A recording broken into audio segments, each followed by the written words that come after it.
Okay, in this video, I'm going to walk through how to create a repo from an existing repo that's already in IntelliJ.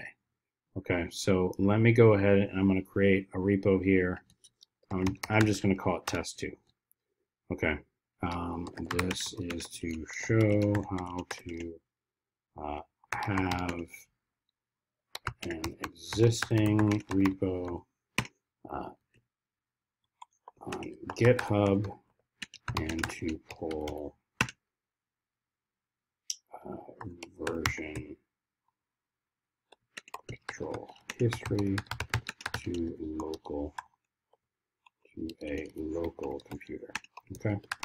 All right. So let's say that we have a repo, and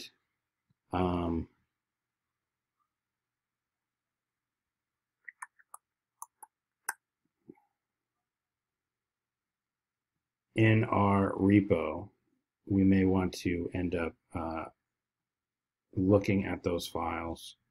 Okay, so I'm going to go into test2. So we have this one here, and we want to, let's say we have a file in here, and this is going to be, I'm just going to have a text file just so we can see it.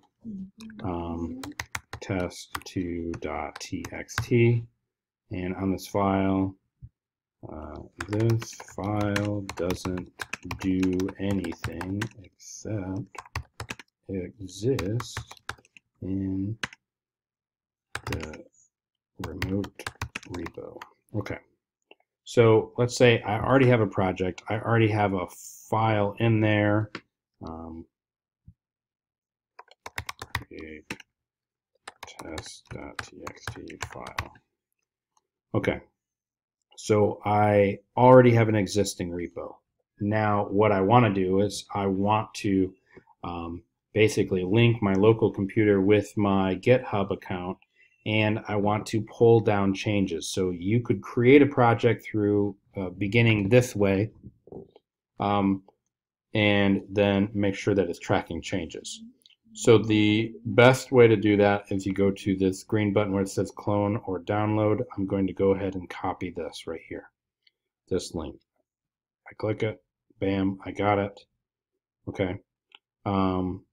You could play around with SSH, and then you could do it kind of a little bit more automatic, but I want to now, instead of doing init, I want to clone a repo.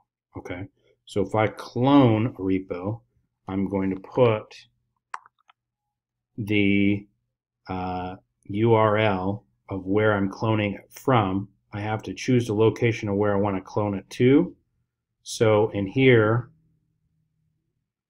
if I wanted to do in the projects, then this would be my test2. Now, if I was doing it the wrong way, and I had test2 written here and test2 written here, it's going to create an additional folder that's going to be the wrong level. So what I do is I make sure that I'm just going to the projects folder, or my CP1 folder, whatever folder that I want it to, that I have all my projects sitting, and then for the full path, I'm adding the name of the folder that I want it to be. It does not need to be the same as this. It could be any name that I want, but I can clone the repo there. Okay, so I'm going to go ahead and clone the repo. It says successfully cloned, open now. I'm going to say OK. Now the only thing that it's showing is that it created a .txt file. Okay, but I could use now that existing repo to create a new project in. So I could go File, New, Project. Let's go ahead and create a template. And this, I'm going to go and find the folder where I have all my projects. So this would be in your Z drive, CP1 projects. And I'm going to go to that folder that I just created with the repo. I go ahead and open that. That would be what I'm creating. So there should not be anything in there except when I go into GitKraken, now it is tracking that there are more changes. I have the additional files and stuff on there. So I have this main, I have these other files on there that is tracking this .txt file. Let's go ahead and go into the Finder, make sure that that's in there. Okay, so I have it right there. Okay, now that one's already under source control, so I could stage all these changes. Created IntelliJ project. I commit those changes. Now my local is farther advanced. It's as one commit ahead of my remote, and so I go ahead and I just push. Okay, doing it this way, you are setting up your remote before you're setting up your master. Okay, which is not an issue as long as you do it correctly. So I want to go ahead and I want to push the changes up to the cloud.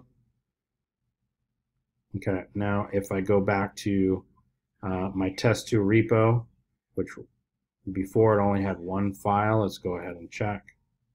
Now I have that test2.txt plus I have the IntelliJ project files.